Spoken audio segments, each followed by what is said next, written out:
भाई ने सवाल किया है खाली पेट पानी पीना चाहिए।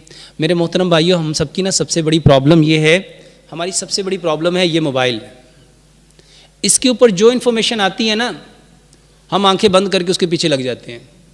इसको ना समझ लीजिए। इसके ऊपर एक रिसर्च आई,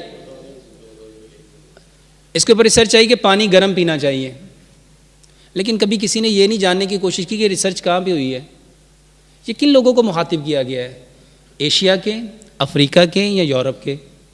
मेरे मोहतरम भाइयों, जहाँ पे बर्फ़ पड़ी हुई है, जहाँ पे यक ठंडी हवा चल रही है, -4, 5, 6, 7, 10, 15, 20 टेम्परेचर है, वहाँ पे कोई ठंडा पानी पिएगा?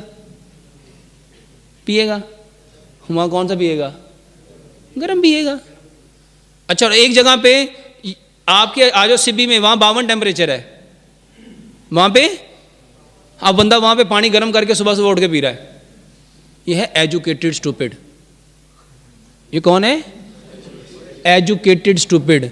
उन्हें मोबाइल ते वेखे, उन्हें क्या गर्म पानी पीन दे 85 फायदे।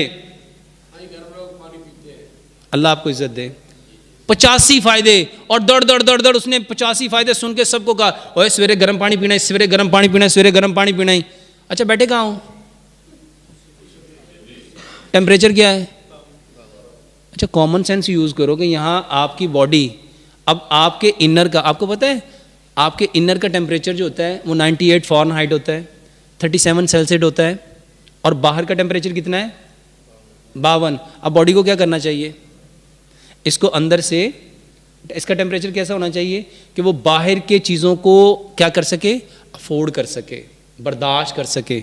हमने क्या किया? हमने गर्म पानी पीना शुरू कर दिया। क्यों? मेरे अब्बू ने ना एक लेटेस्ट इंफॉर्मेशन भेजी है।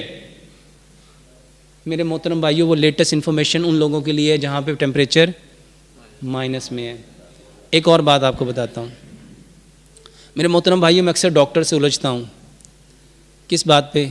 मैं डॉक्टर से कहता हूँ, डॉक्टर साहब ये जो आप मेडिसिन दे रहे हो, क्या ये पाकिस्तान में प्रूव हुई है? क्या पाकिस्तान के लोगों के ऊपर इसके एक्सपेरिमेंट्स किए गए हैं? ये मेडिसिन उन लोगों के लिए बहुत ही ज़बरदस्त है जहाँ पे इसके एक्सपेरिमेंट्स हुए हैं, और जिनके ऊपर एक्सपेरिमेंट्स हुए हैं वहाँ सबसे पहले जो चीज़ काउंट करेगी वहाँ का वेदर है, फिर वहाँ के जो लोगों की जो नेचर ऑफ लाइफ है वो है, फिर वहाँ का जो एटमॉस्फेयर है वो है, उसके बाद वहाँ जो लोग रह रहे हैं उनकी मेंटेलिटी क्या है, उनका जो इंफॉर्मेशन का लेवल है वो क्या है।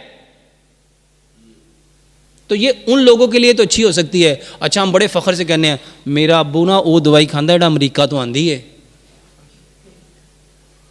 तो बताओ क्या वो उसको सूट करेगी? क्या वो उसके टेम्परेचर, अच्छा क्या उसकी बॉडी के लिए वो कैपेबल है? मेरे मोहतरम भाइयों, अंधी तकलीद मत करो। हम इस बात में तो बड़ा कहते हैं कि अंधी तकलीद करना क्या है? क्या है? जहालत। लेकिन दवाइयों में क्या करते हैं? और हमें पता चला, मेरा कज़न ना वो इंग्लैंड से आया, माशाल्लाह उसने एक दवाई खाई थी, माशाल्लाह उससे वो बिल्कुल ठीक हो गया। वो कहता यार दवाई मैनू भी दे। क्या ये अंधी तकलीद नहीं? तो मेरे मोहतरम भाइयों, काम वो करो जो प्यारे पैगंबर जनाब मोहम्मद सल्लल्लाहु अलैहि वसल्लम ने